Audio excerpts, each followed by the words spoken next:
well, now we have everybody coming in. So now we're all on our platform. So here we are, everybody. We are now live. It's Friday. Yeah, spooky night.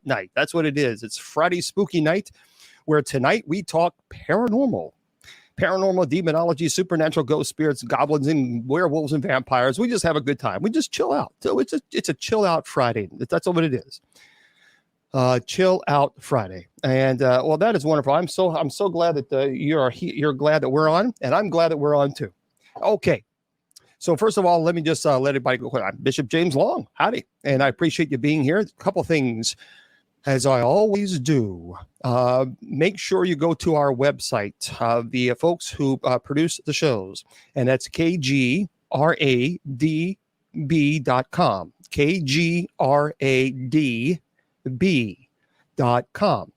Make sure you go to that website and subscribe. They have some terrific paranormal shows there. They really do have some great shows on. And now it's very, very, very inexpensive to subscribe. But put Bishop as your promo code, because you're going to get 30% off your subscription. It's going to save you 30% off. It's already, like I said, it's already very affordable. But I'm telling you, this is a great site. And I really, really enjoy it. And we appreciate the KGRADB, and certainly it's wonderful to be a part of the family here. So make sure, kgradb.com. Also, make sure you go to the website, bishopjameslong.com. The store link's not up there because I'm updating the website. So, and there's a few things that I'm taking care of. So just go to Bishop James Long if you want to. If not, then go to usocc.org. And usocc.org is the church's website. Now, I want to remind folks, I just changed that, by the way. What you can do is you can go to usocc.org. If you want to go to night prayer, just go to usocc.org. Scroll down, and you'll see where it says night prayer. Click it. It's right after the first picture. Or you can just go to my website, bishopjameslong.com. And if you scroll all the way down to the bottom, you'll see night prayer. And all you got to do is click it. That's it. It's simple as that. Easy peasy. And I got a haircut. Yeah, I like it to high and tight. I don't like... I don't like my hair all. I've always liked it close shaven there on the sides. It's just something I've always loved. So, but yep. So anyway, I want to remind you, please consider doing that. Now, this is important, TikTokers. And I just know I did not get my car fixed yet. Matt's busy. Matt's very, very busy. He's working 60, 70 hours a week. He's a buddy of mine, and he's working 60, 70 hours. So what are you going to do? So, but he's, once finds time to be able to get up and breathe, because I understand. I mean, you got family, man, you're working 60, 70 hours. That's a lot. And so, but hopefully he'll find some time and we can get out there, because I have got some really important things that I've got to get to. So we will see. Okay. Now, TikTok, I want to tell you guys something, because this is important, and Facebook, YouTube, and Twitter, this is important too. And even Clapper. All you guys, if you're watching Bible study, I have an announcement that I have to make. So make sure that you put this on your calendar. I failed miserably in forgetting, so I get timeout. Sean will be very happy to find out that I will get timeout. Sean is a seminarian, and Sean is always in timeout because he's a bad boy. He always causes trouble. Sean is a mischievous young man. But anyway, tomorrow we are not going to have open mic Saturday. Instead, tomorrow night, we will have our Bible study. So Sunday, I will not be on air here as far as a Bible study. And here's why. KGRADB Radio, they produce the shows. They're going to have me on their network, and I'm going to talk about the upcoming show that I will be appearing on June the 1st. And so therefore they've asked me to come on over and to chat with them. And of course, absolutely. I memean, I'm a part of the KGRADB family. So I want to give you guys a heads up on that. Again, I have so much going on right now. I completely forgot. And that's just something and I normally put it in my phone, but I even forgot to put it on my phone. I'm naturally blind, folks. So for those of you who do not know, Travel Channel I love Travel Channel. I love the network. They are I like the network. They're great people. They really are great people. And so the Travel Channel will be premiering the acclaimed director Eli Roth's brand new series. Eli Roth is a cool guy. I mean, I'm telling you, this guy. If you've seen Hostel, he directed Hostel. He also said he did the movie Inglourious, with the B word, with who is that? The author that famous Brad Pitt. So he was on that movie. He's been on a lot of movies, but anyway, he is the executive producer, and he is a very cool guy. But he is producing. Eli Roth presents the Legion of Exorcists. And it will start now again, this is the latest that we've heard, but you have to sometimes be flexible. Sometimes they might move it up a day or two or a week or two. We just don't know that. We have no control of that. But the last we have heard, June 1st at 10 p.m. Eastern Standard Time on the Travel Channel. That's going to be a Thursday. They will be airing the brand new show that I will be appearing on as a cast member. I am very excited about this show. This is a brand new. Right now, they just did 6 episodes and that's normal. Because normally what they do is they put it out there, and of course, depending on the viewership, that will depend on whether or not there's a season 2. But this is it's going to be unique because it's never been done before in the paranormal community. Never. And I've been in the first time I investigated was 35 years ago. So this is a really, really cool place, a cool show, because it's a 6 episodes, a series that's Eli Roth presents the Legion of Exorcists, details terrifying stories of demonic possession, from cursed objects inflicting harm to complete human body takeovers. Fighting evil from the front lines is a legion of leading exorcists from around the country. Folks, these are great people. The cast, I'm telling you, I love them. I consider them an extended part of my family. I would do anything in the world for them. They are just so cool. They're not all Catholic. So that's what I love about the show, because it's different denominations. And I love that because we come together and we discussed our cases. And then what Travel Channel did is they reenacted those cases. So you get to see it from our perspective. And this has never been done before. That's why this is so unique, because honestly, some of the shows are like, okay, once you've seen so many of the paranormal shows. Did you hear that? Did you hear that? It's like, okay, how many times can you do that? It's like, okay, yes, we heard it. And then they're so cool. They're so cool because they capture some amazing evidence. But this has never been done before. And that's why I am excited to see it. So it says here, these are 6 spiritual warriors, including a demonologist and various religious ministry leaders, come together for the first time to share their personal cases and intense experiences battling malevolent entities in the hopes of banishing them for good. So it is hosted by Eli Roth, coupled with cinematic recreations. Each hour-long episode delves into the shocking stories about the power of true evil and what it takes to overcome it. Again, it's on the Travel Channel. I believe I was also told, I think it's HBO Max and Discovery. I'm not for sure. Now, and Mr. Producer just announced me too. So again, I'll be on air on Sunday, this Sunday at 8 p.m. Eastern Standard Time, not for Bible study. So we will not have Bible study this Sunday. And I'll post it all over social media to let you know we're having it Saturday instead at 8 p.m. And if you want to join us on Sunday at 8 p.m. Eastern Standard Time, where I talk more about the show, then what you need to do is it's a Dead Air. That's the name of the show at 8 p.m. Eastern Standard Time on KGRADB.com.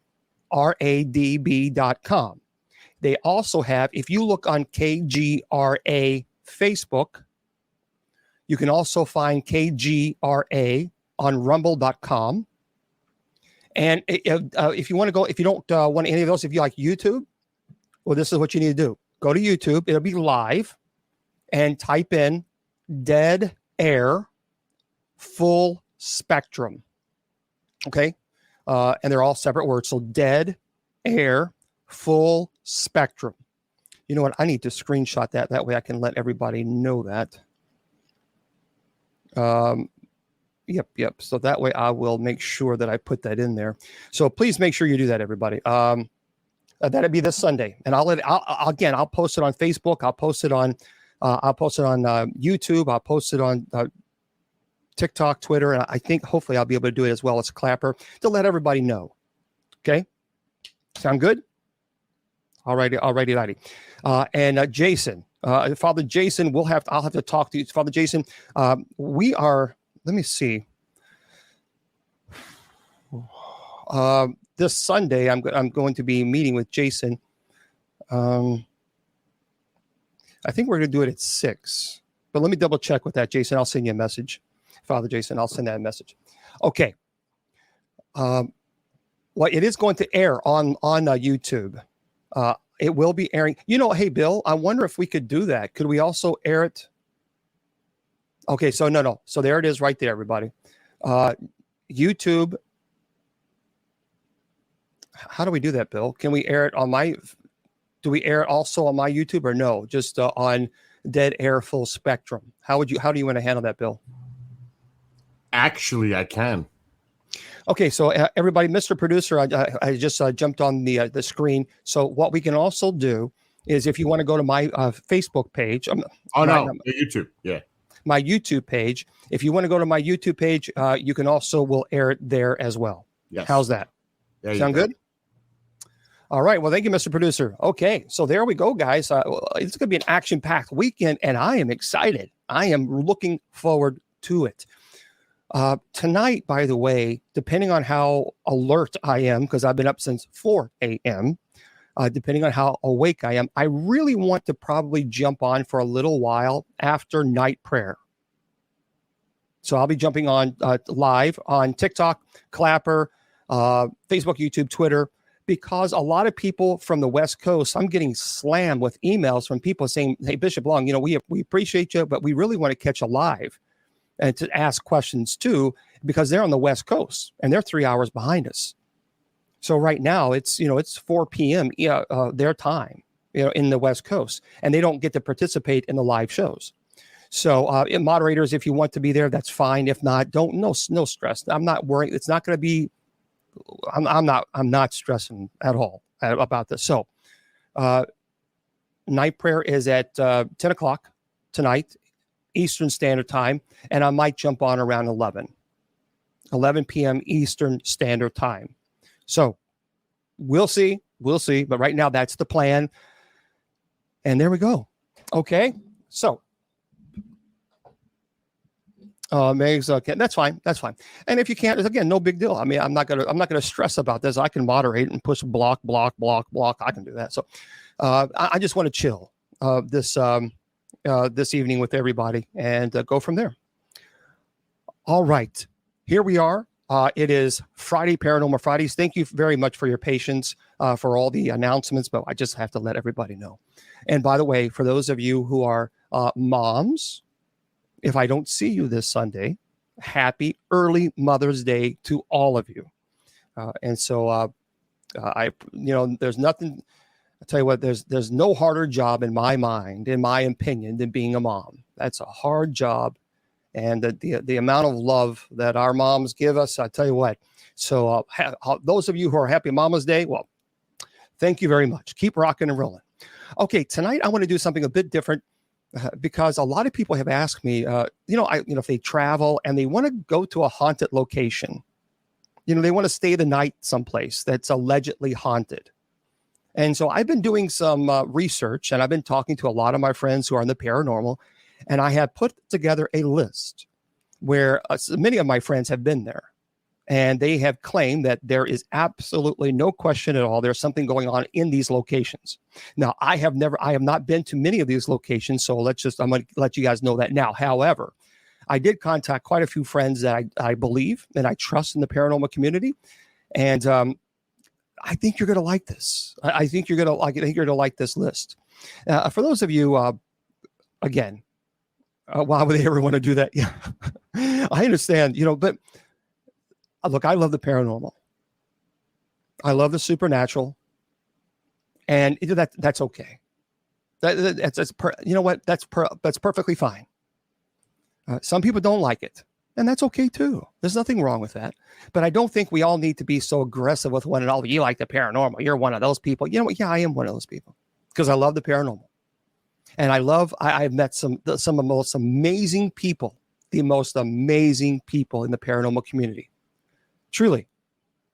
And well, thank you very much. I had to shave it off. Okay, so let's get into it.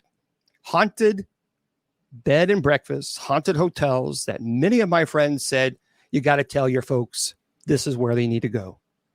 All right. And if you have a place, by the way, if you've been to a location and you've actually been there, write it in the chat and tell us what happened, and I'll read it out. Well, thank you there, Father Jason, and I'll read it out. Yeah, Father Jason, I have an 8 p.m. Show on Sunday, so you and I are going to work together on training for demonology, and so I'll send you a message. It could be, I don't know what your schedule is, but it could be that we have to get together at maybe I don't know. I'll send you a message. Okay. All right. So here we go. Featherbed Railroad Bed and Breakfast Resort. I believe it's in Nice, California. That's a pretty cool name. That's where it's located. Many of my friends have been to this location, and they have said, you got to tell folks about this. I've never been there. Okay, we'll get to this. I tell you what, let me go through my list, and then we'll go to your list. How's that? Haunted B&Bs by region. So let's look at out west. Featherbed Railroad Bed and Breakfast Resort in Nice, California. So this is from a website, VRBO. So here we go. It says, at this B&B, guests stay in one of 9 former railroad cabooses. Miss Wilma loves cabooses. Miss Wilma, God love her. She's still sick, so we'll see how things go. Anyway, a number of guests have told the innkeepers that they've seen a man in striped pajamas at night, either walking around the celebration caboose in the room or sitting on the bed. Now, due to visits from this ghost, a few guests have actually asked to move their rooms. The celebration caboose, that's the name of the caboose that apparently is supposed to be haunted, is renamed the Haunted Caboose for October and is decorated for Halloween. So the innkeepers think the ghost may be the spirit of a former railroad worker. Apologize. You're currently at the movie theater watching Nefarious. Well, Corey, for Christ, you have to tell me what you think about that. You have to let us know, because I haven't seen it yet, but I got to check that out. So again, this is in California. It's called the Featherbed Railroad Bed and Breakfast Resort, and it's in Nice, California. So check it out. I've had some friends that go there, and they didn't see the full body apparition, but they did see in the mirror. It was that they were sitting down there. There's a little couch, and they were watching television, and they glanced over, and they thought that they saw somebody who was wearing like a white and like a blue striped, like a shirt, like a pajama shirt. So they saw that at the corner of their eyes. Now, immediately they thought, well, that's just no way. That's just silly. But that's the only thing that they experienced. But they said they absolutely, they get it. Folks, I'll get to your questions at 8:00. Let me get to the topic at hand first, from 7 to 8. And then at 8:00, I promise you, I'll get to all your paranormal and demonology questions like I do every week. So just hang tight with me, and then I'll get to that. Okay, the Queen Anne Hotel, San Francisco, California. Now, a lot of my friends have been there, and they love the Queen Anne Hotel. So the Queen Anne Hotel was built as a girls' finishing school following the gold rush, but the head mistress apparently hasn't given up her role. So dozens of accounts speak of Miss Mary Lake appearing briefly in a mirror or being noticed as a hot or cold spot. There's even an odd report of Mary tucking in a napping traveler with a blanket snugly tucked all the way around the bed. Oh no, you better don't. You better get up out of my room. Now look, I don't need nobody tucking me in. I'm a celibate man. Ain't nobody gonna be tucking me in. Say, Miss Mary, you need to get out. You need to Miss Mary yourself out of my room. So anyway, celebrity psychic Nancy Bradley and paranormals have verified that the building is haunted and have confirmed the ghosts are friendly. So now a friend of mine actually went. They didn't see Miss Mary, but they did experience a really cold, very cold in their room. It was, in the middle of summer. It wasn't any big deal, they said, and they had the air conditioner on, I think on 70. But they were in there and they were talking about this Miss Mary, and of course they did some investigation there in their room. I thought, folks, why? But they did, and they said that their temperature, the temperature gauge, it went from, I think, 69, what it was in their room, to 58. Now that's something you can't just dismiss. Again, they've had the air conditioner on all day long because it was, it was in the middle. So they had it on 70, and it was like 69, 70, because it fluctuated. And so they were asking Miss Mary, "Are you here? Can you come forth? We're not going to hurt you." Blah blah. And they had the digital gauge, and I don't remember if they were pointing it on the bed or the floor. I can't remember, but they could see the reader, and it went from 69 or 70, whatever it was, to 58. Folks, when you get things like that, let me tell you something. That's exciting, because you can't dismiss that. Now, if it went down to 67. It's like, well, okay. But 58, that's substantial. So that's pretty cool. But they didn't feel threatened. They never felt threatened there. But they did get that. And they actually got that on video, which is pretty cool. Another one. Now, if you're in the Southwest, Austin's Inn at Pearl Street. Now, this is a really beautiful old, looks like a Victorian place. It's Austin Inn at Pearl Street. That's in Austin, Texas. So if you're in that area, you might want to check them out. Google that, Austin's Inn at Pearl Street. So for those of you who want to know a little bit about this, the first official record of the inn can be found in the 1914 Austin City Directory, when it was the private residence of prominent 26th Judicial District Judge Charles A. Wilcox and his family. Wilcox and his wife, formerly Stella Snyder, had 5 children, including twins. Now, during renovations, when power was cut to this boutique hotel, lights were seen flashing off and on in specific rooms with, again, no electricity. 2 subcontractors were allowed to stay in the home during some of the renovation process. And during their 2-week stay, they'd been awakened by lights and drawn to the main hall to see a beautifully draped woman in white carrying 2 bambinos from one room to another to coddle and lovingly rock to sleep. So a glow about her is claimed to be seen, as the long dead Stella Snyder still roams the rooms and the halls of the inn today. There have been many spirits that have been seen and living at the inn throughout the years up to the present. Friends of mine there, they actually went there. They didn't see her, but they heard children laughing. And some people say, well, that's no big deal. Children are going to laugh. The problem was this was 1 o'clock in the morning. And the other issue was they were the only guests there. So there were no children in this hotel or in this bed and breakfast. And they would hear like a laughter, like a couple kids running around outside the room laughing. And they would open the door immediately as soon as they heard these, and they would open the door and there was no one there.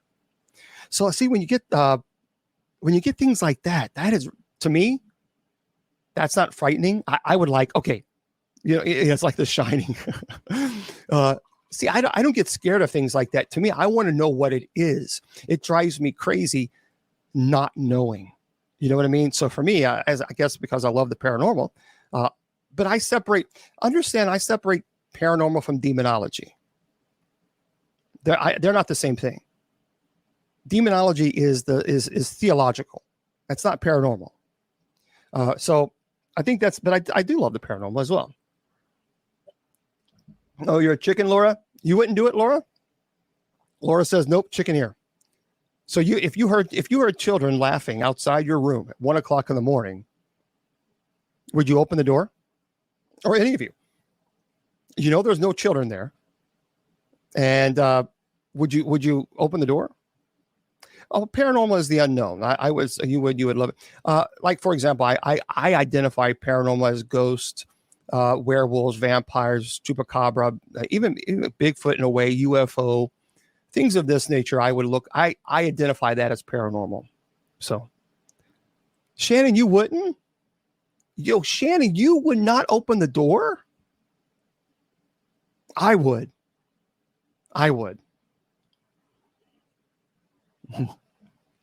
You would shut your eyes. Zuba says, I shut my eyes and really? I would have to do it. I would have to do it. I would have to. I don't know. I guess that's because it's in my blood. I just love the paranormal so much. So, okay. If you're in Texas, folks, for those of you are in the southern state there in good old Texas, well, there is a house that's also known as the Texas White House, and that's in Fort Worth, Texas. So for those of you down there, so here it is, Fort Worth, Texas. It's the Texas White House is what it's known for. But anyway, the ghost here is believed to be the husband of the only family who ever lived in this house. He died there and now haunts his old bedroom. So the ghost sightings occur when a single woman stays in the room. Oh, no, listen, that's sexual harassment, Mr. Ghost. Look, you're going to have a lawsuit upon you. Anyway, 2 women have awakened in the middle of the night, feeling like someone was lying on their bed beside them. Oh, no. When no one was there. And a 3rd woman reported that she felt a presence in the corner. So I had a friend that went there. She was a single woman. Because she had heard the story. She did not get the presence that someone was in the bed. However, she did smell cigarette smoke. And so I guess maybe that's the only thing that she experienced. But no, Mr. Ghost Man didn't. I mean, dude, it's like, are you, dude, you're dead. Are you that desperate? Seriously? Freak. Oh, that's a creepy little, oh man, goodness gracious. I'll tell you what. Okay. Anyway, Virginia, good old Virginia. If you're in Warrenton, Virginia, folks, this is a beautiful house. It is gorgeous. I encourage you to look this up. It's called the Black Horse Inn. It really is a pretty house. It's a B&B. It's in the Southeast, of course. It's in Warrenton, Virginia, called the Black Horse Inn. So, so for those of you who want to know about this is why this is such a unique place. And this is why I would like to go to this place, just for the historical aspect of it. Excuse me. So 3 ghosts have been accounted for in this former Civil War hospital. Now that alone, that would be, I mean, just the historical aspect would be amazing to see. But the first is the woman believed to have been a nurse in the hospital who is inclined to laugh only in gentlemen's ears. What is up with these freaky ghosts? Dude, seriously. You got a man checking out a single woman, and then you got this chick over here who wants to laugh in your gentle. No. The power of Christ compels you. You better get back. Anyway, the second ghost is known to the whole community as the dancer, because the tap of his shoes is heard throughout the night as he dances at the top of the stairs. Okay, so you have a ghost whispering in your ear, then you have a ghost tapping on the hardwood floors. Man. Anyway, a male ghost makes an impression on the comforter in the burgundy room, and the ghost of Christmas has tipped over the Christmas tree. Well, that sounds like Krampus instead of breaking all the ornaments each year for the past 3 years. The tree, by the way, believe it or not, the tree is now wired to the corner of the room because this ghost of Christmas, they call him, keeps tipping over the Christmas tree. I mean, I guess he got cold for Christmas. I don't know. I was like, dude, maybe it's the ghost of the Grinch. But now a friend of mine did go to this place. Well, more of an acquaintance, but he did go to this place.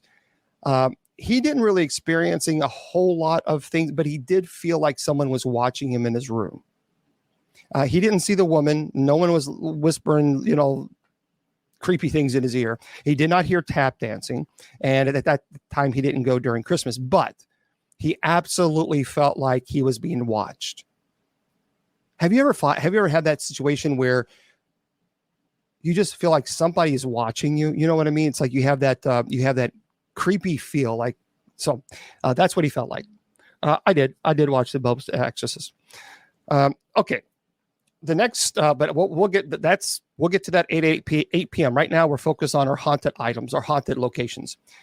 The next one is the Foley House Inn in Savannah, Georgia. So if you're in Georgia, check it out. Savannah, Georgia, the Foley, Foley House Inn. So by the way, here's a little information about it. Legend has it that the house was owned in the late 19th century by a widow who rented rooms to travelers and boarders. Now, one night, a boarder who she thought was suspicious attempted to strangle her. Unable to scream, she grabbed a candlestick and beat him over the head. Well, you go, girl. And he fell to the floor. And the widow ran to another boarder room for help. Now, returning to the bedroom, they discovered the man was dead. So fearful she would be imprisoned for murder, she asked the boarder to help her conceal the body in return for free rent. So you understand what she did. So this guy, she knocked him right. I mean, she Mike Tyson him right in the head with this with a candlestick. He went right to the floor. She ran to another boarder's room for help, and so returning to the room where this bad guy was trying to hurt her, she didn't knock him out. She killed him. So she said, hey, I'll hook you up. I'll give you free rent.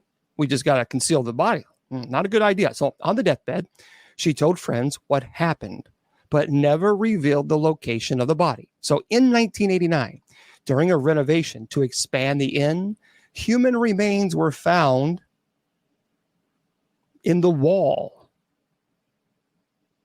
The remains are believed to be the boarder that Miss Foley murdered, although they were never identified. And today, locals refer to this person as Wally. And some have reported hearing the door suddenly open in the room where he was killed, followed by a rush of air. So there was a team that actually went there, and that I know, and they didn't have any of that, but they did experience like bangings. Sometimes they would describe like bangings on this wall where allegedly the body was found. And they would hear this, at 2, 3, 4, 5 o'clock in the morning.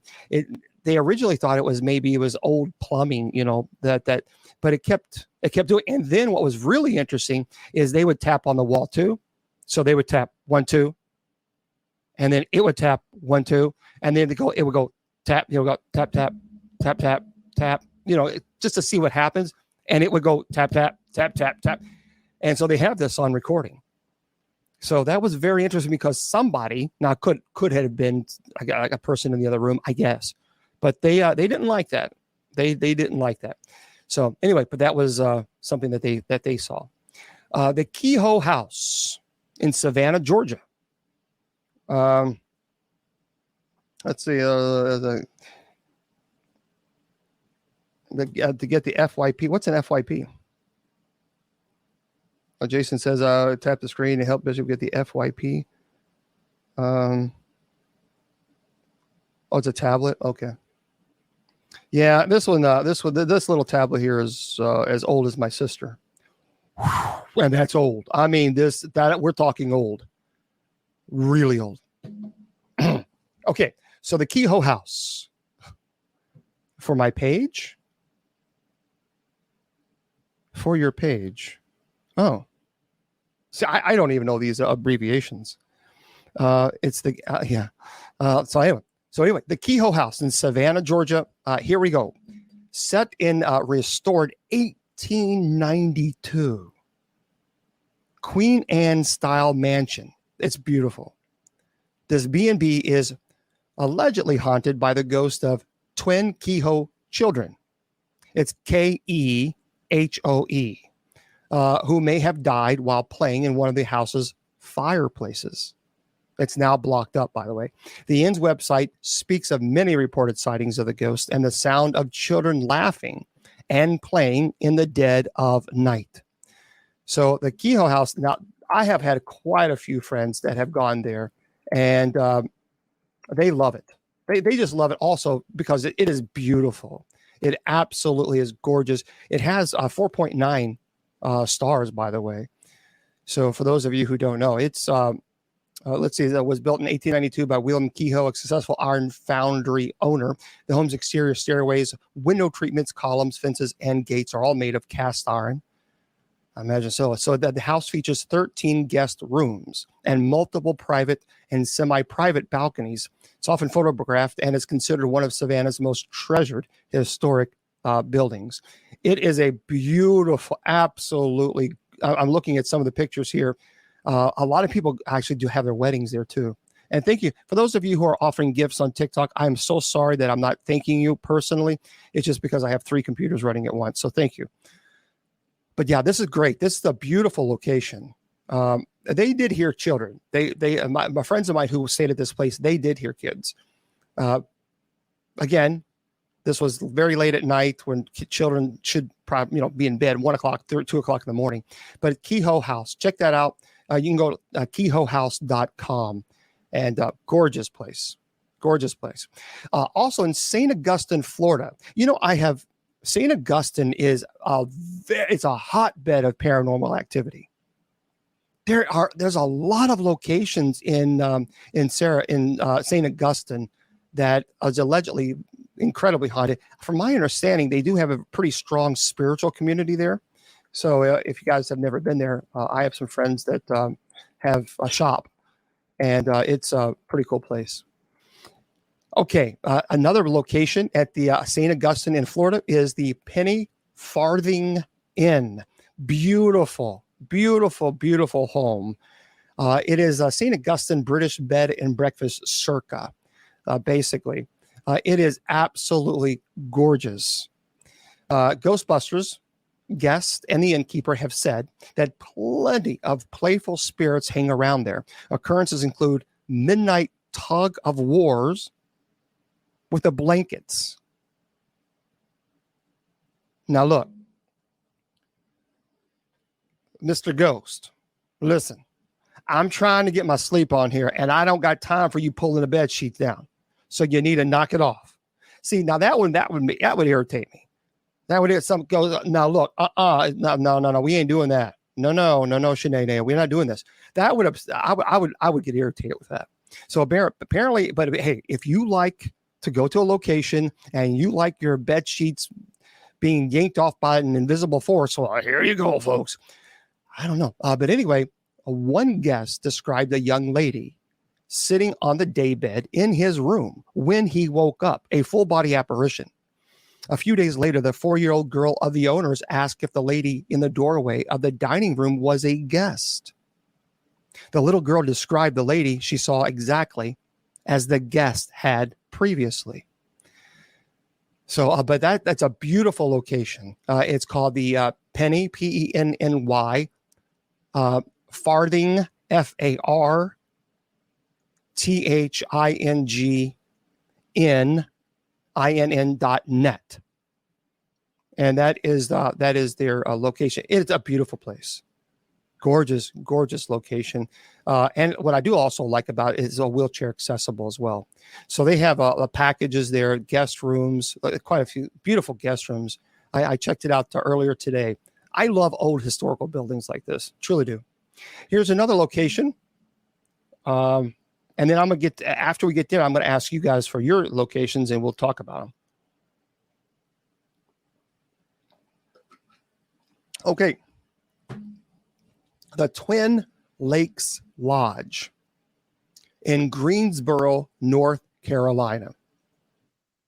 North Carolina is beautiful. I mean, it is gorgeous. It's a gorgeous location. It's called the Twin Lakes Lodge in Greensboro, North Carolina. So one guest reported a woman with a long flowing dress floating over the lake one night. Dismissing these visions as a dream, he awoke the next morning to find wet footsteps on his suite's otherwise dry deck, coming up over the railing onto the window. Oh, look. See, what is up with these ghosts? Now we got a peeping Tom. See, look. No. Whispering in your ear and all the pulling your blankets, and now you up on a balcony. Anyway, another guest said the woman in the white flowing dress hummed to her at the bedside. This is a really neat place as well, and it's called the Twin Lakes Lodge and Resort. So they have a lot of cool locations there. So you might want to check that out. It's a Twin Lakes Lodge and Resort.com. There we are. Pretty soon. Okay. Here's one in Nolens, Louisiana. Fleur de Lis Mansion. What do you think about that? That's fancy. That's a fancy dancy Indian. It's a Fleur de Lis mansion. Okay, so I'm typing this in Nolens, and it's okay. Well, 4.6, not bad on the scale out of 5. Paranormal investigators Mario Pinheiro and Michael Bill with New Orleans Ghost Tour Cities investigated Fleur de Lis Mansion and discovered a spirit who goes by Bill or Billy, depending on his mood. Okay, well, I mean, it's not really that big of a difference. Hi, I'm happy. You may call me Billy. Hi, I'm sad. You may call me Bill. I mean, come on, seriously, dude. Anyway, they experienced and gathered evidence in the Fleur de Lis suite, the River suite, and the Royal suite through video and audio recordings. Billy can be mischievous, and he enjoys the occasional prank, like pulling covers down. What again, dude? What are we talking?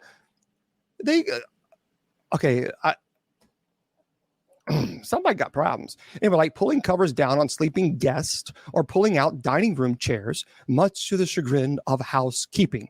So anyway, Fleur de Lis, that's the location in. It's a pretty place. It really is a pretty place. And let's check out view guest rooms. Sure, let's go view guest rooms here. And you get it's FleurDeLisMansion.com. A beautiful place, a beautiful location. Yeah, it's a neat place. I mean, they have one room where it's a great big old ellipse right above your called the I don't know what room this one of our it says our most sultry room. Things are sure to heat up in the red room. Well, that's probably where he's pulling your cover down. Anyway, okay. Maryhurst Inn.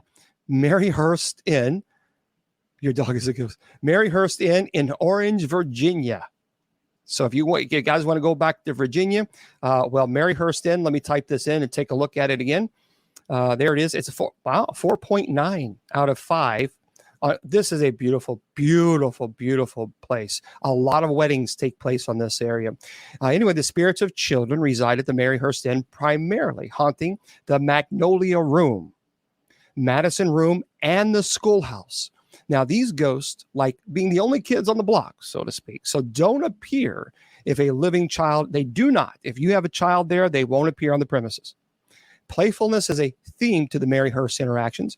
Windows may pop open, or you may hear knocks on the door, and guests have awoken to interactions such as a young girl brushing her hair or children looking to play. So there we go. It's called Maryhurst Inn. It really is a beautiful place. So that's what it's called, maryhurstinn.com. And the estate rooms on these, I love old Victorian houses like these. They have just beautiful. They have a little cottage as well. So, but anyway, take a look at it if you want to, if you're in the Orange, Virginia area. Now, in the Northeast, the Collins House Inn and Breakfast. That is also in Marion, Virginia. So if you're going to Virginia, you can also hop over to the Collins House. That, folks, has a 5-point perfect rating on Google. So the Collins House Inn and Breakfast, it's collinsHouseBB.com. If you want to check it out, Collins House. Well, thank you very much. CollinsHouseBB.com. The letters B.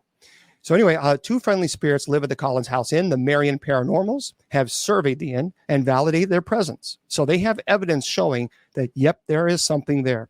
The LP room, for those of you who want to know, is where guests experience the bump. In the night, you may hear a knock on the bathroom door at 3 a.m. or notice your items have been moved from where you last placed them.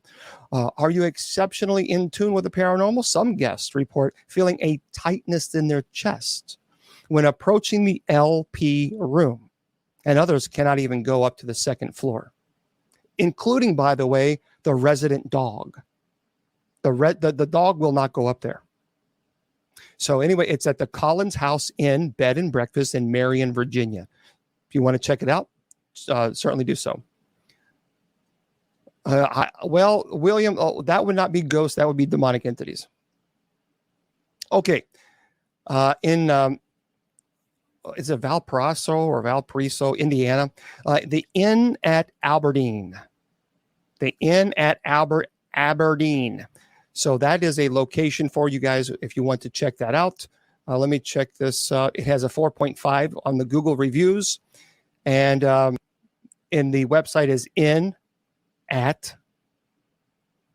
Oh, actually, it's that's weird how they spell it. INNATABERDEEN.com. In at Aberdeen.com. Anyway, at this inn, featured in the book Haunted Hoosier Trails, guests report seeing a little girl ghost, often observed late at night on the primary staircase. Now, she's been noted to mess with the guest stuff or to turn on the fireplace in the rooms. So the Indiana Ghost Trackers, they investigated the inn and reported that Sarah Ritter, she was an original inhabitant, and her two children died in the home. So the Ghost Trackers detected the presence of a young girl and a male. A door repeatedly opened behind them when the girl's presence was felt during the Ghost Trackers' stay. So that's at the Inn at Aberdeen in Indiana. In New York, you want to go up New York. Upstate New York is beautiful. I don't know if you guys have ever been to upstate New York. It is gorgeous. Truly, it's absolutely beautiful. But this was the Borland House Bed and Breakfast, and it's at 4.5 on Google reviews. The Borland, BORLAND, House Bed and Breakfast in Montgomery, New York. So it's the second chapter of her book, Back into the Light. Author and ghost investigator Linda Zimmerman tells of her team's experiences there. There was enough ghostly activity to fill 8 pages with tales and photos of ghostly sightings. She did say, however, in the book that none of the ghosts there she would describe as harmful or evil or anything like that. So there you go. If you want to check out Borland House Bed and Breakfast, it's a Borland, BORLAND house.com. And again, I'm just going over this because there's a lot of people that like going to haunted locations. And I thought, well, let's do something different. Let's talk about some haunted bed and breakfast. The next one is the Inn at Herr, Herr Ridge. Of course, this is one of the most, I think, famous probably locations, states in the United States, obviously Pennsylvania, for a variety of reasons. Now, it has a 4.3 Google star, so just head up on that. But it's an Inn at Herr, Herr Ridge. The former tavern here served as an impromptu field hospital for the Confederate Army of Northern Virginia during the Battle of Gettysburg. Innkeeper Stephen Wolfe said that someone once ordered a beer, but no one was there. Odd occurrences regularly happen, including mysterious whispers, someone calling the names of the employees, cold spots, glasses and silverware flying off tables, even knives and forks falling blade or prongs first into the floor. So occasionally computers will type gibberish on their own. Extinguished lamps relight and unexplained crashes occur in the kitchen.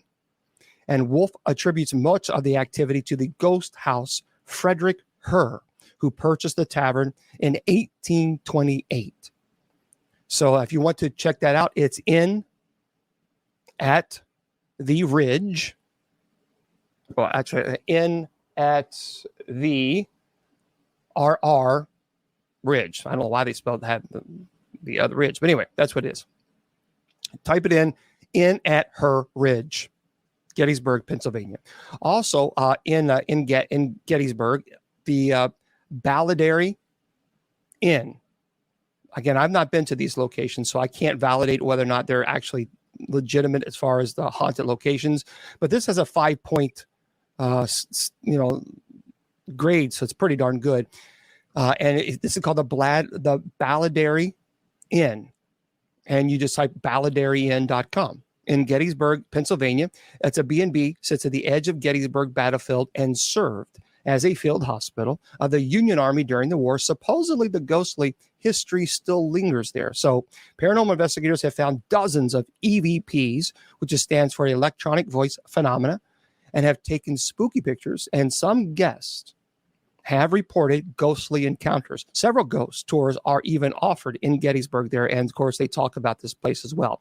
So this place has a it's not a whole lot of I wouldn't say it's fancy, it's more homey than anything, and so it's a beautiful place. It looks really nice. It's called Balladary Inn in Gettysburg. Another location in Massachusetts, the Emerson Inn, which I've never been to Massachusetts. That's definitely a place that I want to go to Salem. I've never been. So the Emerson Inn has a 4.6 grade scale. Guests have shared photos of shadowy figures in the doorways, and staff tells stories of a dark shadow of a man seen at the left side of the building, and lights have been known to go on and off by themselves. Perhaps it's the spirit of Ralph Waldo Emerson, a former guest there. And I'll get to your questions in just a second, guys.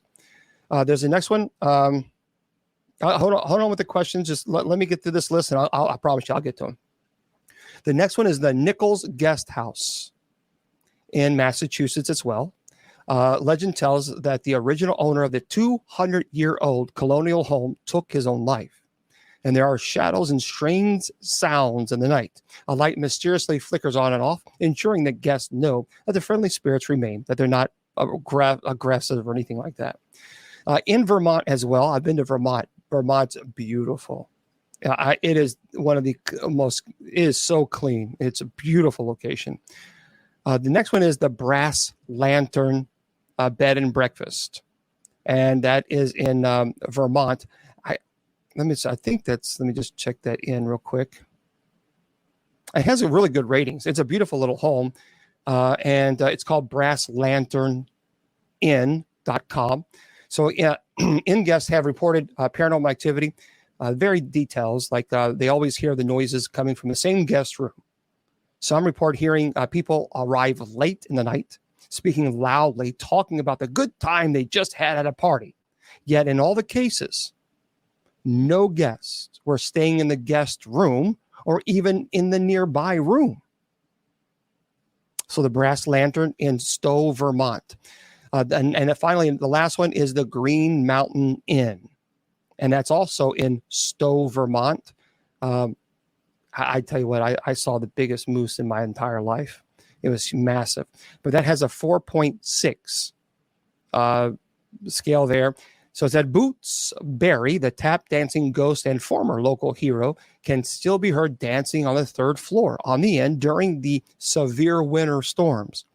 So the son of the inn's former horseman and chambermaid, Boots was born in room 302 in 1840, and he grew up in the inn. Well, one morning, Boots bravely stopped a runaway stage, saving the lives of the passengers. His heroism turned into too many congratulatory drinks, and Boots neglected his duties at the inn. He was dismissed and ended up in jail, where he learned to tap dance, earning his nickname. So once out of jail, a storm hit the town, and a little girl became stranded on the roof of the inn. So Boots went to the icy roof and lowered the girl to the ground. Just as she reached safety, Boots slipped and fell to his death. So the roof he was standing on that people always talk about is room 302. So if you're going to go to the Green Mountain Inn in Vermont, in Stowe, you want to check out, again, you got to check out room 302. I have seen, it really is beautiful. It's a beautiful location. They have dining. They have, it's just a neat place. It's really, really, I don't know if I ever went to Vermont again, I'd stay there. But what a sad story. What a terrible, terrible story to end your life like that, because you're helping somebody and you fell off the roof. Sad thing indeed. Okay. So I'm curious, have you had any places that you would suggest?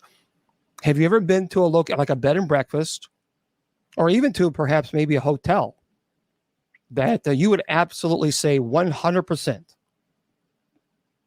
Okay. Well, we're going to block you. Go away, dude. Go away. Why are you being such a jerk? I don't do that to you, idiot. There, I had to block him. Someone came in, hail Satan, hail Satan, hail. You know, it's fascinating. I never, ever, ever, ever, ever, never go to anybody's live and disrespect people like that. Never. Never. Okay. Arlington Inn in DeSoto, Missouri. Okay. Arlington Inn. I've never been there. So Arlington Inn, if you've never been there in Missouri. Any other locations that you guys have been to? Give you advice on that. A lot of people are asking questions. You got to understand, I have 3 different computers. So, I mean, I don't just have TikTok running. I have 3 computers, and people are asking me on Facebook, Twitter, and everywhere. So please understand that there's a lot of questions coming in. So, you know, it's tough to get to all the questions. No, it's okay. No. I just wanted to explain it to you. So I didn't want you to think that I was ignoring you. All the Eastern State Penitentiary. You know, I've never. Can you stay at the Eastern? But I don't think you could. Lisa, you can't stay. Oh, shoot. There, I accidentally pushed the wrong button. I don't think you can stay at the. You can't stay there, can you? I don't think it's a bed and breakfast there, is it? The Eastern State Penitentiary. I've never been. That's definitely a place that I want to go to, but I've never been to the. Yeah, I know they do Halloween, but Eastern State's huge, gigantic. But I never. I don't think they have like a bed and breakfast. In Minnesota, the Kaler Hotel in Rochester, Minnesota. Okay. Chrissy says, look up the Kaler, Kahler Hotel in Rochester. What was it? Rochester, Minnesota. Yep. The next one is Mayfield Bed and Breakfast, Petersburg, Virginia. Mayfield was located at Central State Hospital during the Civil War. Wow. Okay. So there's several. There's a lot of people. The Union Inn. Okay. The Shagster there on Clapper said the Union Inn, a pub in Rochester, New York. 1890s has had 4 spirits. Oh, that's pretty cool. The Beale House in northern New Jersey. The Beale House. Boot Hill in Tombstone, Arizona.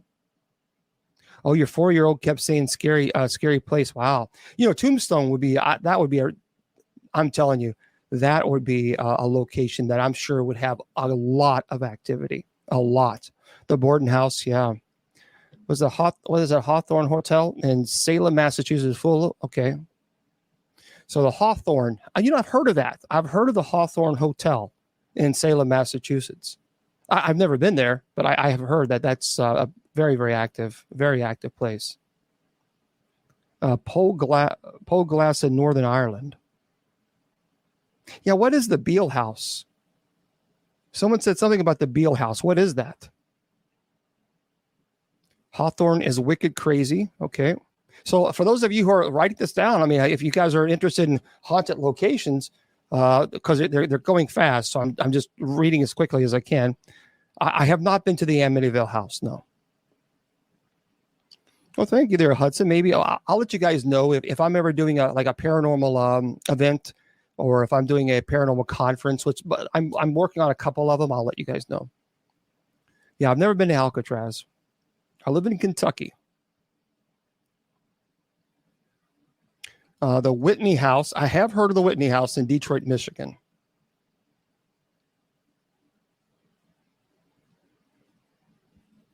Yeah, see, I haven't really been to a whole lot of places that I would say.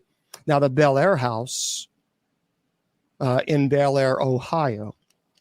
By the way, I did talk to Kristen Lee, who owns the Bel Air House, and that's known. I mean, that's been on television for a lot of television. Ghost Adventures was there. There's been a lot of people I've been there, and there's a lot of activity at the Bel Air House. So I have talked. Kristen Lee is a friend of mine, and I've talked to her about the possibility of me going up there and doing a show. So as soon as I get my car fixed, then I will definitely plan on doing that. I agree. I need to get to Gettysburg. I haven't done it yet, but I need to. Oh, the Winchester House. The Winchester House is a very unique home. If you guys, that's true, Jack. If you look up Winchester House. Matter of fact, didn't they do a movie? There was a movie on that. Was it called Winchester? I think it was called. So the Beale House is haunted 1880s farmhouse in New Hampshire. Turned B&B. It's super haunted. The Beale, Beale house. Okay.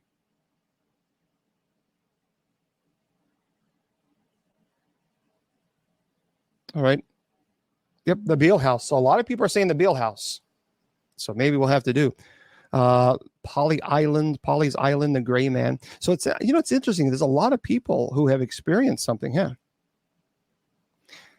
Well, maybe one day we'll have to find some time to get up to these locations because I want to do a live show at these places.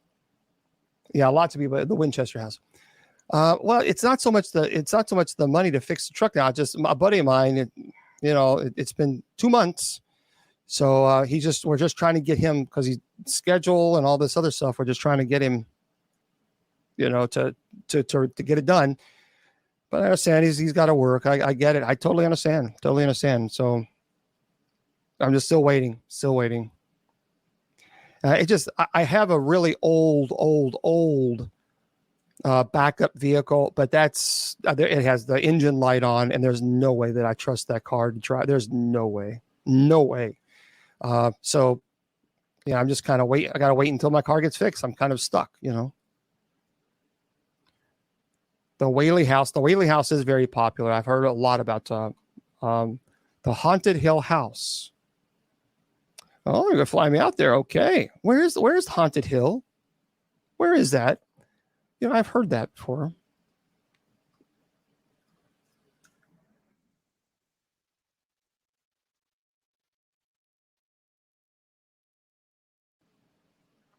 Oh, it's in Texas. Well, I would like to know. I would definitely like to check that out. Then that would be pretty cool. That would be really, really cool. I think it's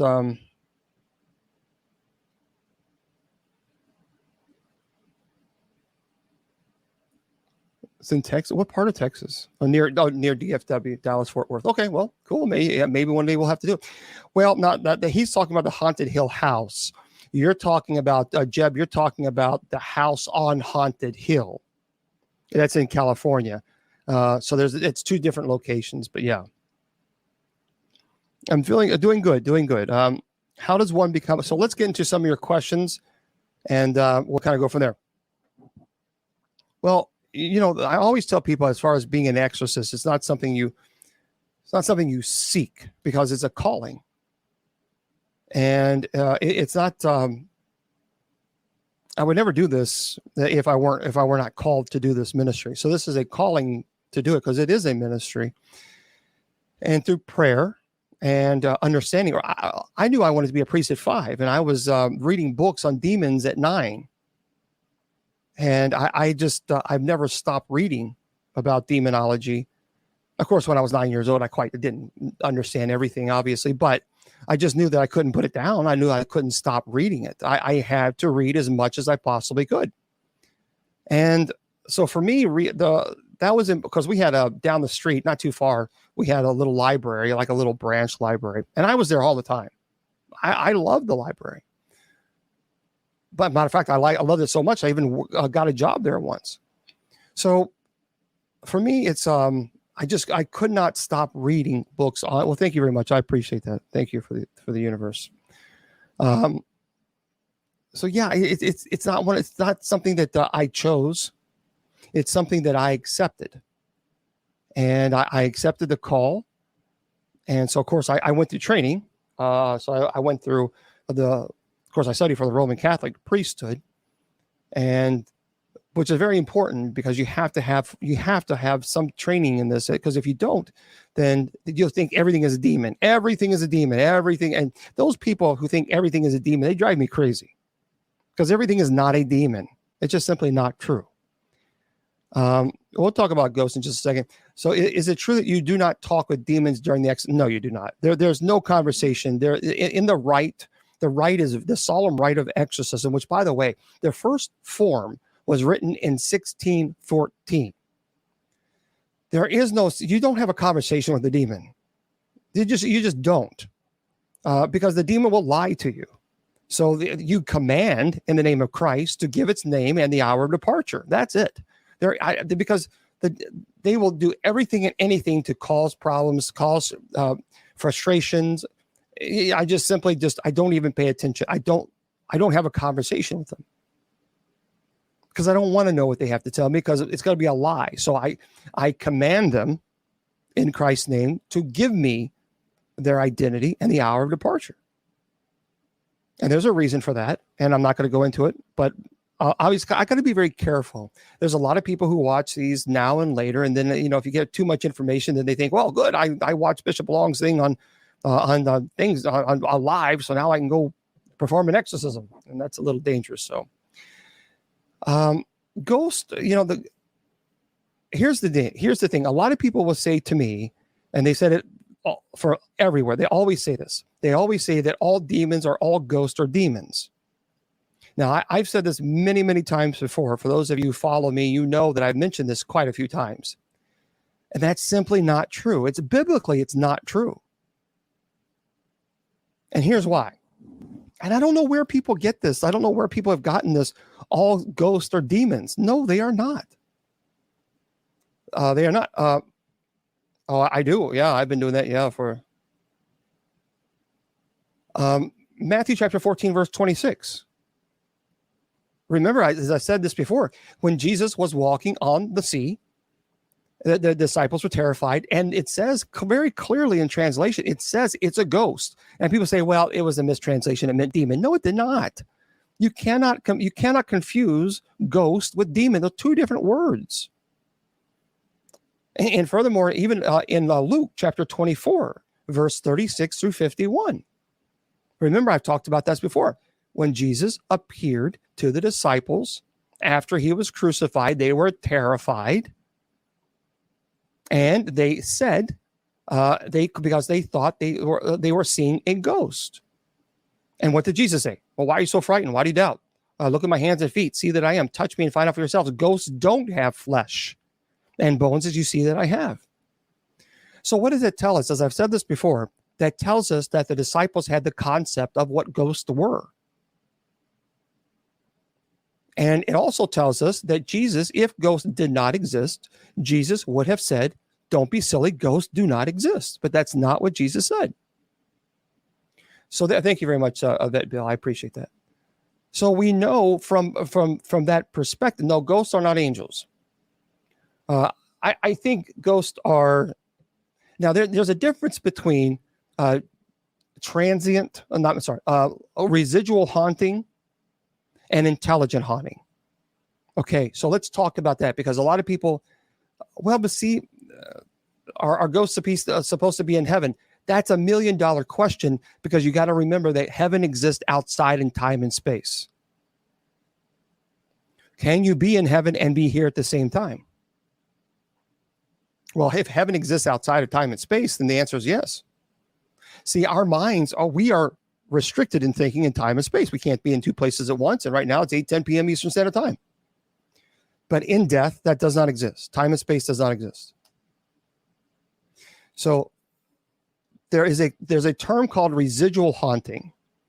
And then there's also called interactive or intelligent haunting. Residual haunting, the best way to describe it is the energy that is left, and it's like a scene that replays. And there really is no explanation for this as far as, well, that's what this is. We can just say, well, this is what we know. This is what we observe. So, for example, in Gettysburg, there was a fantastic video that was caught where it's clearly, you see that it looked like Union soldiers, either Union or what, Confederate soldiers. It was clearly soldiers.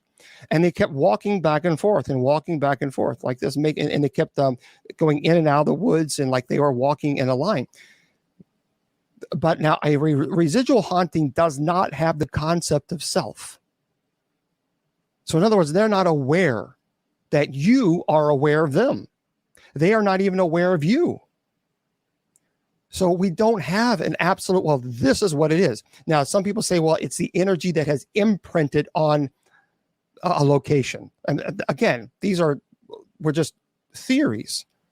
But well, here's what we do know. With residual haunting, there is no interaction. So we know that. Now, what that means, I don't know. We simply don't. But we know that they are not aware that you exist. And it repeats itself. It's the same action over and over, and it doesn't change. It's the same. So they'll keep walking, and we don't know. Now that's different than what you have as intelligent or interactive haunting. So that's very, very interesting when you have intelligent, because they are aware of their existence. They are aware of you, and they can interact with you. So when you have that type of haunting, that is what they're both interesting. And the theories are out there as far as what both are. Now, obviously, when you have interacting, you have some form of consciousness. There's something there. There's some kind of consciousness. There exists because they're aware of you, and they know that you're aware of it or them, and they interact with you. Meaning, so how do they interact? If you have a flashlight, a lot of paranormal investigators, what they'll do is they'll have a flashlight, and you can buy them actually at Walmart, and you loosen up the flashlight, the top of the part, and if you tighten it, then the lights come on. And then if you loosen it, it's one of those things, and the lights go off. So what you do is you loosen it up just at that point where the lights go off. Then you place it on the ground, and for some reason this works. Now, I understand the theory behind it, and I'll tell you in just a second. So again, if you tighten the top part of it, it comes on, and if you loosen it, it goes off. So what you do is you put it right in the middle, right what you need to make it go off, and you put it on the ground or on the floor or on the desk or wherever. And you say, is there anybody here? Can you turn on the flashlight? And you'll wait. And sometimes you'll wait for a couple minutes or maybe 10 minutes. But I've had many times where I've said, can you turn the flashlight? Bam, it was on. And then, okay, can you please turn it off? It goes off. Now, there have been a lot of paranormal investigators who've captured this on video. I have absolutely captured this many times. Can you turn it back on? It comes on. Okay, turn it back off, please. It goes off.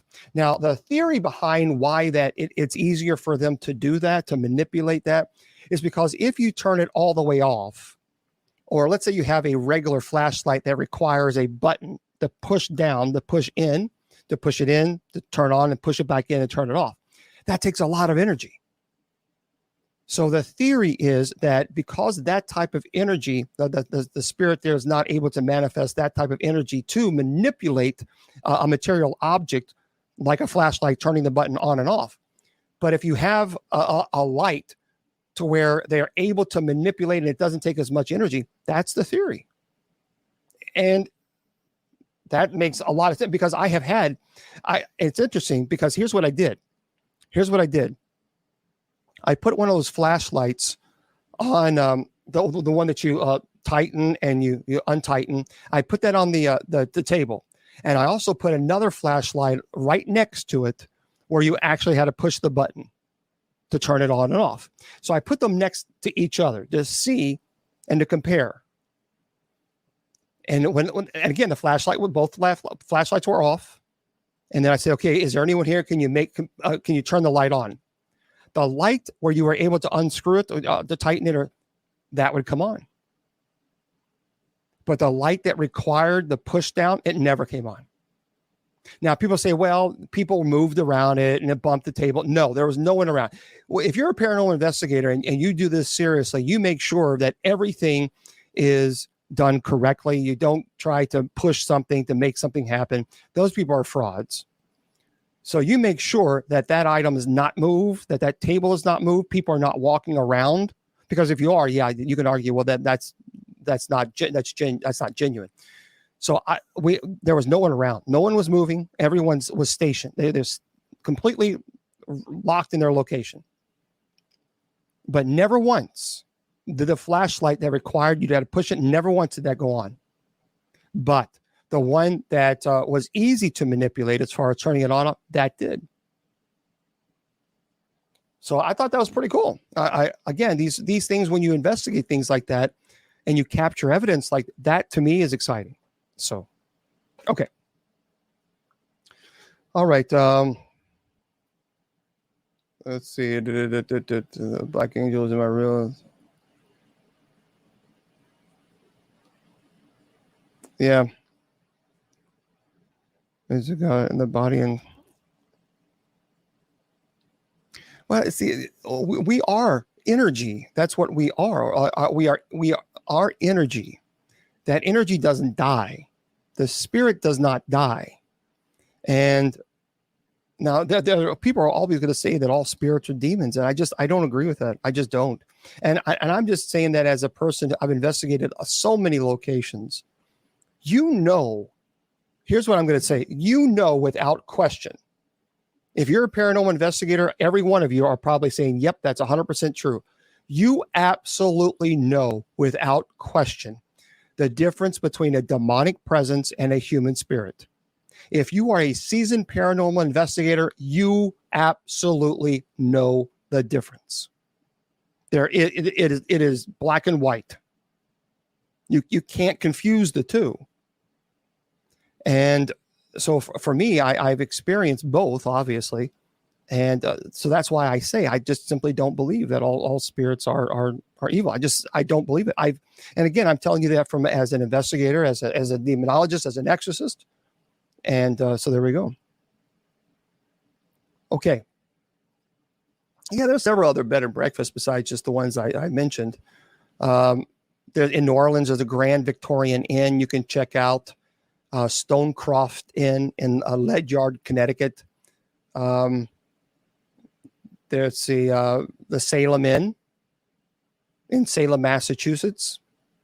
For those of you who want to check that out, it's located in the heart of Halloween Central. The Salem's Inn 40 rooms and suites are located within 3 historic homes, offering accommodations rich in history and within walking distance of all Salem's Halloween events and haunted items on haunted homes, easily traveled by broom, by trolley, or by foot from the inn to the Grand Parade. So the Salem Inn, if you guys want to check that out, you certainly can do that. Asheville. Have you ever been to Asheville? Asheville, North Carolina is absolutely beautiful. Beautiful. I don't know if you guys have ever been there, but that's one of the most amazing places. Thank you very much there, Karen. Thank you. Okay. Yeah, an empath. You go to I go to all the haunted places that my bucket list one day. You've been to Miss Molly's and Fort Worth. Okay. All right.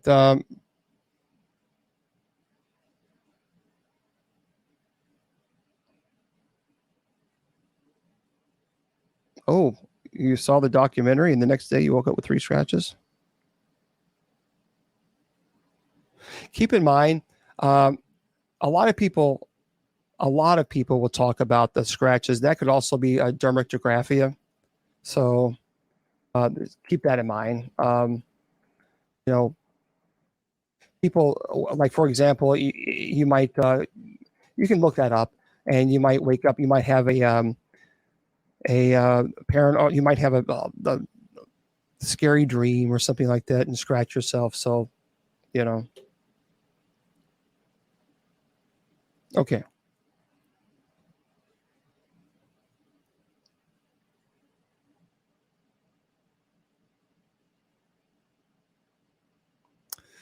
Yeah,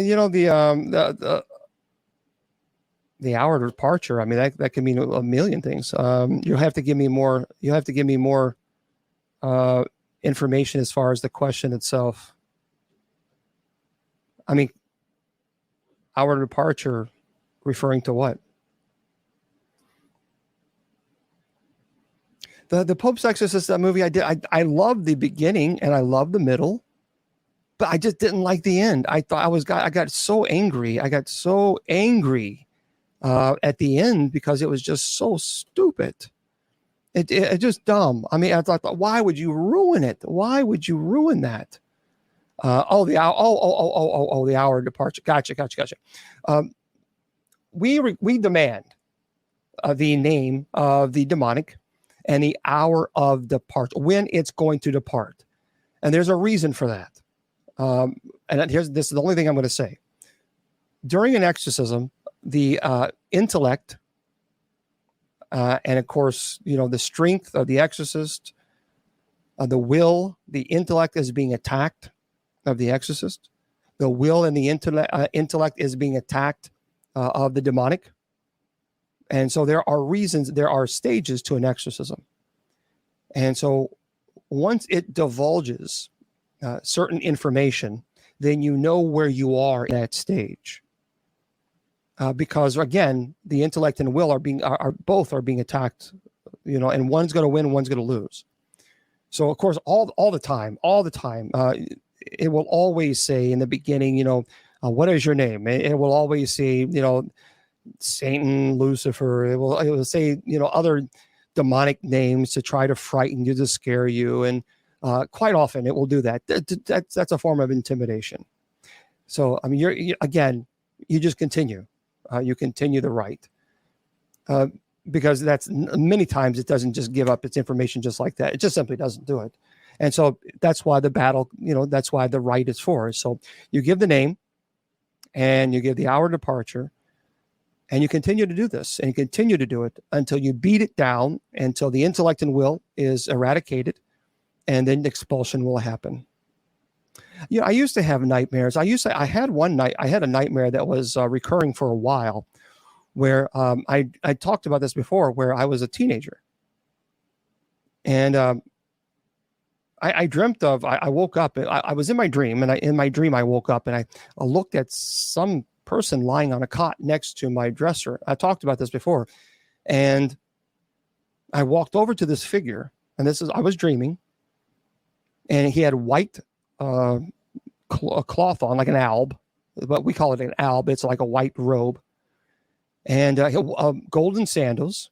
He had the crown of thorns on, and obviously, I mean, he was bleeding, and his skin almost looked like a shark color, like a grayish, dark grayish kind of color, chalkish. And so, I mean, to me, it looked like Christ.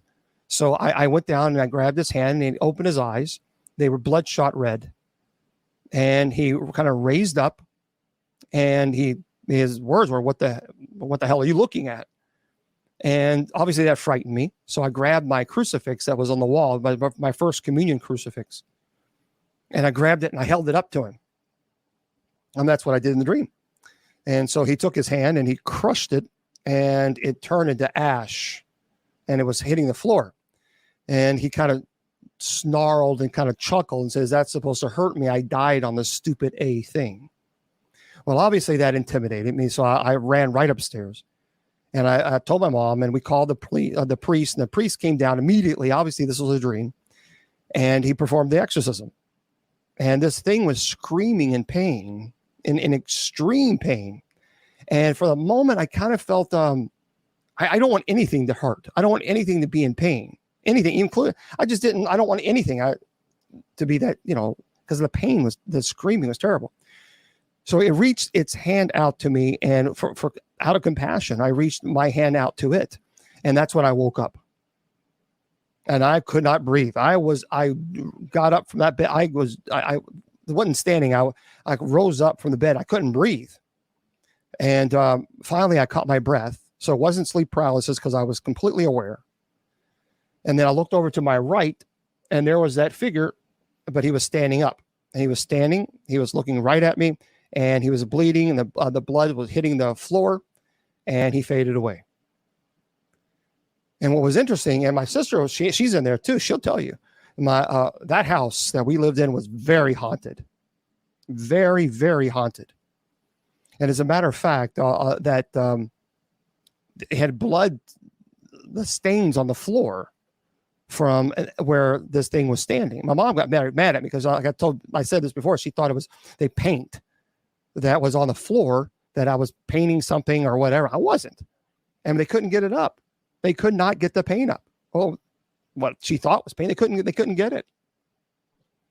So yeah, that still, it remains there today.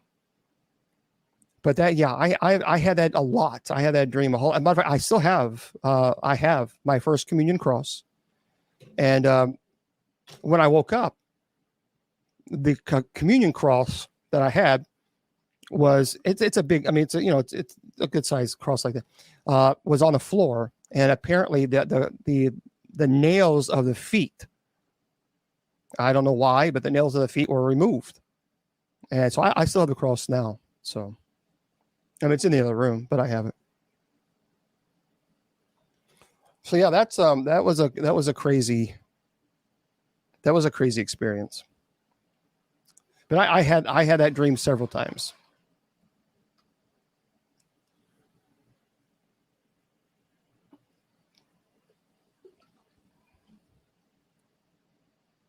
Oh, well, thank you. That's great, Alex. I'm so happy that's helped you. And Benedict, call upon Benedict.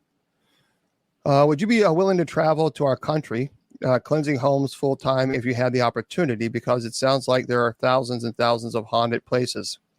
Yeah, see, that's the problem. I just I would go anywhere if I could, but finances. There's just no way. That's what keeps me from being able to do it. Because but it's not because I don't have requests. I mean,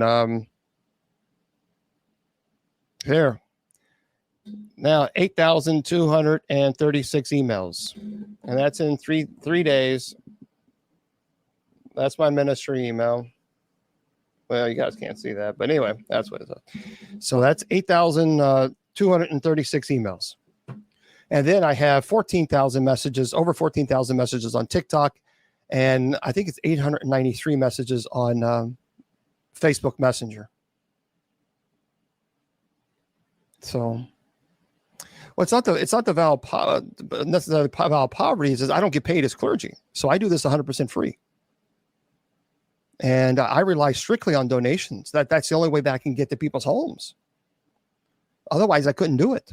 There's no way I could do it. And so, I mean, it's very expensive. Very expensive to rent a car and get a hotel, and that's not cheap. So if someone lives in Florida or Texas or Minnesota or Michigan or New York or wherever, I have to get there. So that's the problem. And I don't charge. I've never charged. Never have I ever charged. It makes it difficult because then I have to rely on donation. There's no other way to do it unless I win the lottery. So, and that hasn't happened yet. Although I did play and I won $2. So there we go. So yeah, there's a lot of people, but a lot of deliverance ministers, and I say deliverance ministers purposely. A lot of deliverance, they charge, and they charge because and some of them charge, and I just don't like what they're doing. But some of them also charge because they can't afford it. They can't afford to get to people's homes. You can only do so much. So that's honestly, people ask me what's prosperity gospel is terrible. Prosperity gospel is it is heresy. Do not follow anybody who preaches prosperity gospel. Walk away from them. Walk away from them. Don't even entertain those people. Yeah, 102,000 likes right now on TikTokers. Thank you very much. I appreciate that. Well, thank you. Thank you. That's very kind of you. For the lottery. Thank you. Okay. Well, you can go to usocc.org and you can find all the information there for you. It's usocc.org.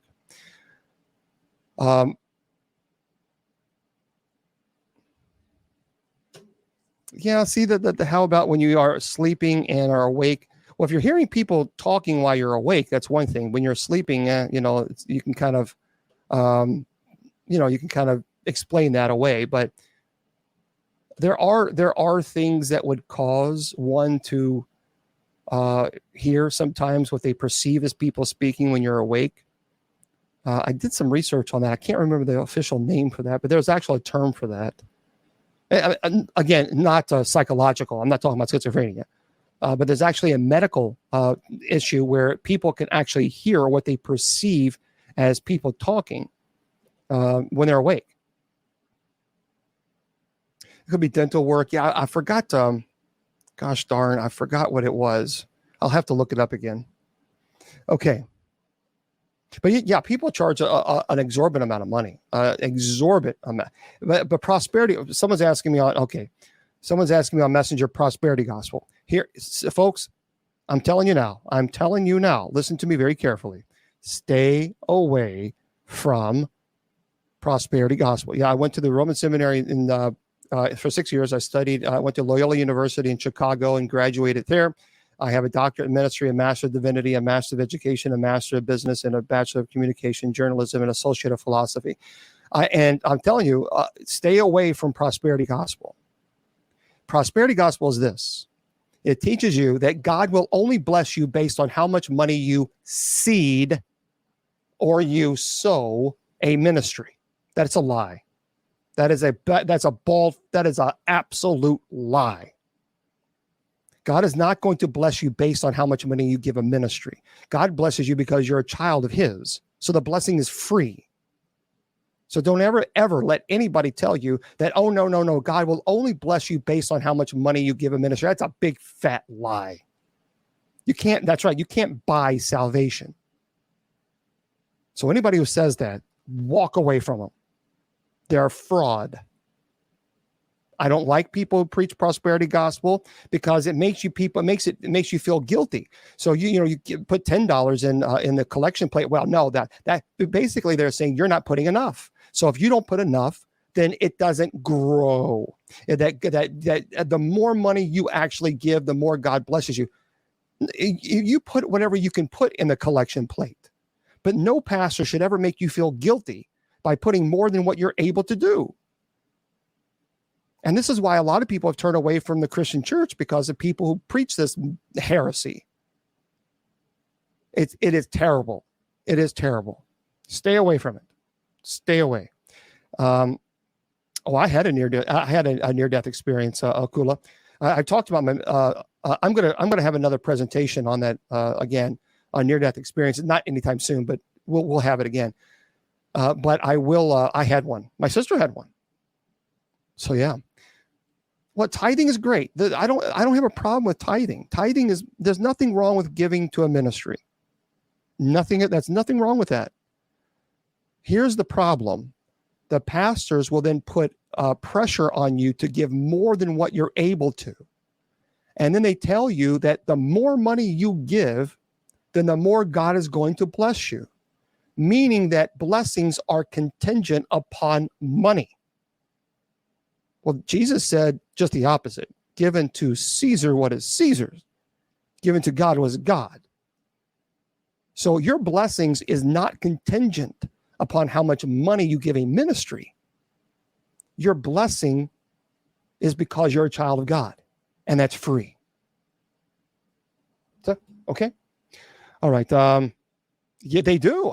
There have been. I've made several videos on TikTok where these pastors, these people, playing pastors, will actually harass They will harass their parishioners, their church members, and tell people, no, don't even come up to the altar if you're not going to give $10,000.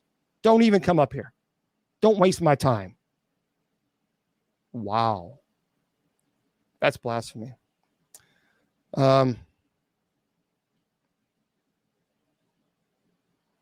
Well, you mean on the right? I can reach out to him, but he is really busy, so I can reach out to him.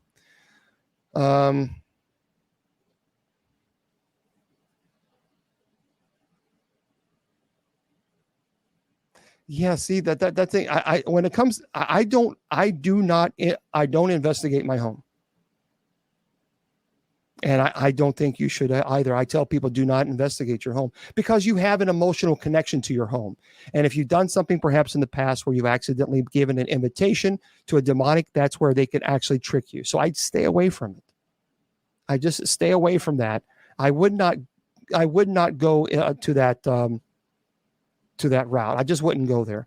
If you can't, I might check to see on if I have it saved. My computer crashed several years ago and I lost everything. Oh, it was so terrible. So I'll check to see if I still have that interview, because if I do, I can just replay it. So, okay.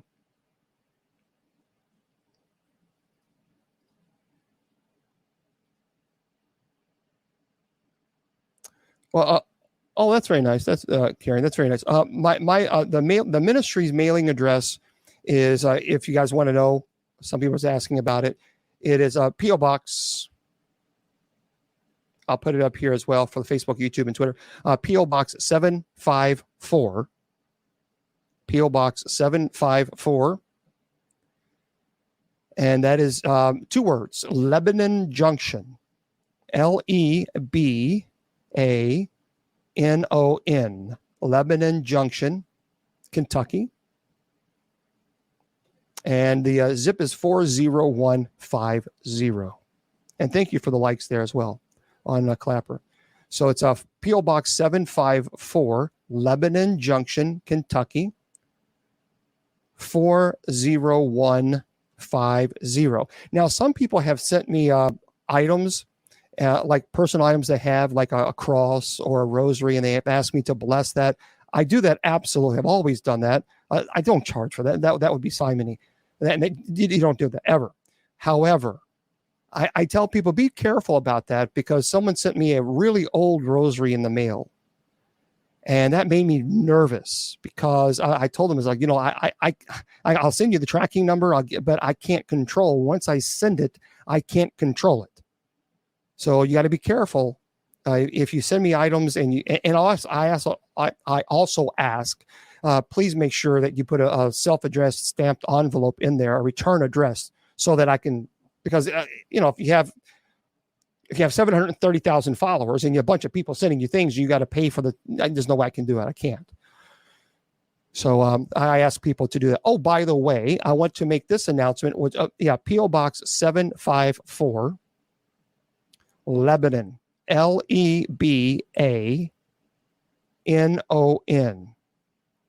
Lebanon Junction, 2 words, Kentucky, 40150.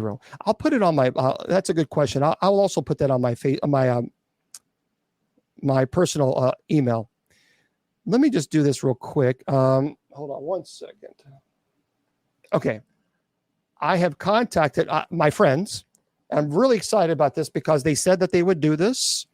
For those of you who do not know, Midnight Syndicate. They are friends of mine. I had them on many times when I was doing shows before. I love Midnight Syndicate. I love the guys. They are brilliant. They are one of my all-time favorite composers. They create some of the most amazing music. Now, I got to say it, TikTok, Facebook, don't ban me. They have given me permission to play their songs on my social media. So I got to make sure I say that. So Facebook or YouTube, I have been given permission by Midnight Syndicate to play their music. It's sad, but I understand. I understand you got it. But anyway, hold on. Let me just find this. I love these guys. So I talked to them about coming on the show, and they said yes. So I'm going to have them on the show. We're had to figure out the schedule, and man, they are. I love these guys. Let's check here. There's so many songs. I'm trying to find the one. I have all their albums. I mean, just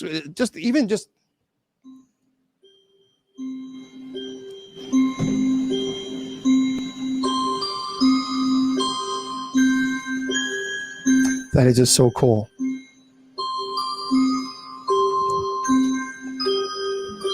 That's called Haunted Nursery. Facebook and YouTube, I have permission.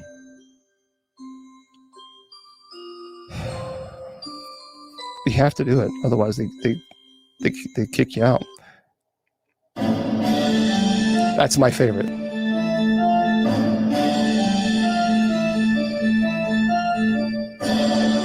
That is so cool. And they even gave me permission that if I want to do an introduction on my shows, that I can use their music. So they gave me the last time I spoke to them, I asked them, I was like, hey, when I do my intro, can I play your music? They said, yep, just let people know that it's from Midnight Syndicate. It's like, I promote them all the time because I really love the guys. They're just good guys. They're really good. So, but if you don't know, you got to check them out. If you love this type of gothic music, you'll love it.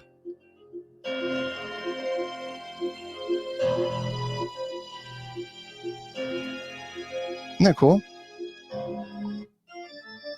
This, love it.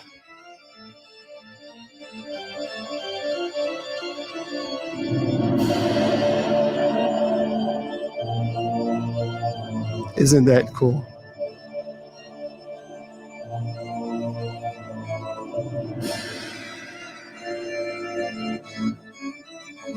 That's what I want to use as my introduction. So I'm going to use that as my new introduction. So I'm working on that. So, but anyway, I've talked to the guys and they said, yep, they will be willing to jump on with me again. And so we're going to be doing that. I just sent them a message today and they said, yeah, we'd love to do it. So it's pretty cool. Pretty cool. They're just neat guys. And boy, they're brilliant. Midnight Syndicate. It's okay. It's P.O. Box 754. 2 words. The city is 2 words. Lebanon. L-E-B as in bicycle. Lebanon. Junction. And that is Kentucky. 40150. Okay. So there it is. And again, I'll put it on my my Bishop James Long a little bit later. So there you are. Yep. Okay. Any other we still have a few more minutes before we go rock and roll. Thank you very much. I appreciate that. Thank you, Ray. Okay. Yeah, I tell you what, if you have not purchased, get them. But I'll bring them on. And we will talk about that. I really am looking forward to it. They're just terrific. So, yep. We'll have a good. And thank you very much. We'll have a good presentation with those guys. I'm curious. Let's do this now. Because we have a few minutes left. I have done. Usually the first hour, I always do a presentation. I like to teach. That's important for me. It's something that I like. I like to take a topic and I like to teach on that topic. Now, I pretty much have taught about, I think, almost every single topic there is in the paranormal. However, I know that there's a lot of new people coming in. So I'm curious. I want to know from you what, and again, I need to teach about this for a whole hour. So you got to take a topic where I can actually, there's meat and potatoes behind it. I got, I can be able to teach about it. What topic would you like for me to teach about on our Paranormal Fridays? What is something that you're interested in? The occult? Okay. Generational curses? Poltergeist, yeah. Because there's a lot of cases I could talk about that are poltergeist cases. So, poltergeist, the occults, witches. Yeah, we talked about the Salem witch trial, but that was a pretty cool topic. Yeah, demonology. I always talk about that. An angel board, we talked about that. That would be tough to talk about for a whole hour on an angel board. Visions would be good. Okay.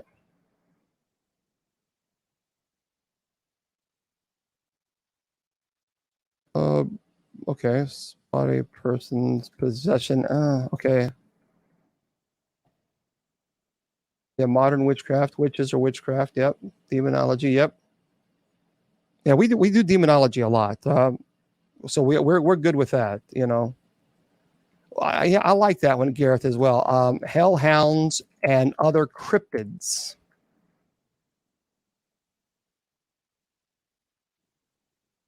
Investigator safety. That's a good one. Safety tips.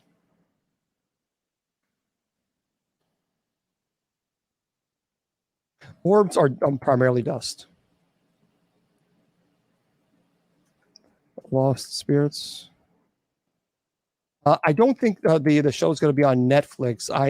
I believe it's on HBO Max, I think. Skinwalker Ranch. Yep. Voodoo. Shadow people. Okay. Okay, how to close portals.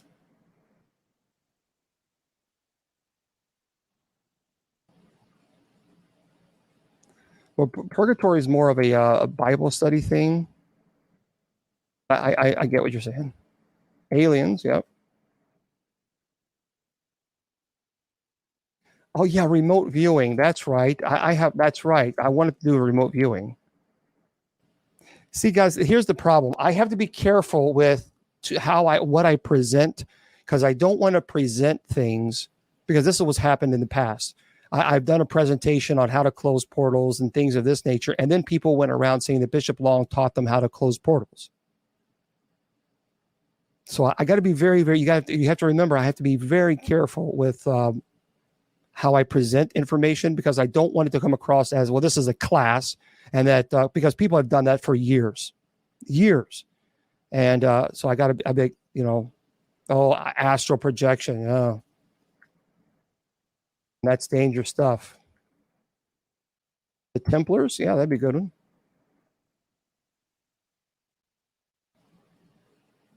Yeah, we have alien creatures. We have aliens. We have Ouija boards. I did a presentation on the Ouija board, but I'll put that on the schedule as well. The dimensions. Yeah, the Templars. We have the Knights. I know a lot about crystals, but I'm not a big fan of putting my faith in a crystal when I have faith in God.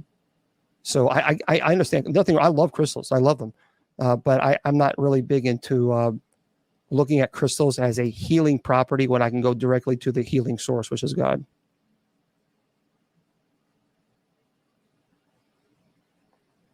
I can teach spiritual warfare, but I got to be careful about that.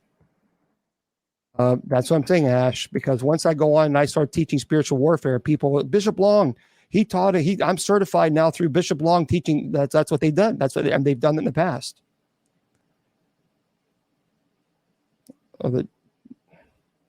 Okay. On TikTok, folks, here's what I do. Okay, hold on 1 second. Okay, gotcha, Mr. Producer. Okay. I'll be with TikTok in just a second. So first of all, for those of you who are on Spreaker, I'm going to say goodnight to you guys. I want to remind everybody that tonight at 10 p.m. Eastern Standard Time, we will have night prayer. Now, all you got to do is go to bishopjameslong.com. That's it, bishopjameslong.com. And scroll down to the very bottom, and you'll see night prayer, and just click the link. That's all you got to do. Simple as that, easy peasy. And it'll take you right there to our night prayer. At this time, I'm still planning to jump on after night prayer. We'll see. It could be 10:30, 11 o'clock. I don't know. I'm not really worrying about it too much. I'm not going to stress. It's not going to be like, oh my gosh, I'll just jump. If I jump on, I jump on. If I don't, moderators, I'll send you a notice to let you guys know. I got to make several phone calls. I don't know how I'm going to be feeling after 10:30 tonight. We'll see. So I don't know. But hang tight with me, TikTok, because I'm not leaving yet. So, folks, for those of you, all of you, I appreciate every one of you being here. I truly do. Thank you, and have a beautiful weekend. Do something good for yourself. Tomorrow night, remember, tomorrow night at 8 p.m. Eastern Standard Time, tomorrow, we're doing Bible study. We won't have Bible study on Sunday. It'll be tomorrow night because I'll be on KGRADB radio on Sunday night at 8. So, my friends, I always tell you that your value does not decrease based on someone's inability or refusal to see your worth. You are priceless, and never let anybody tell you or convince you otherwise. Facebook, YouTube, Twitter, KGRADB. We'll talk to you guys tomorrow.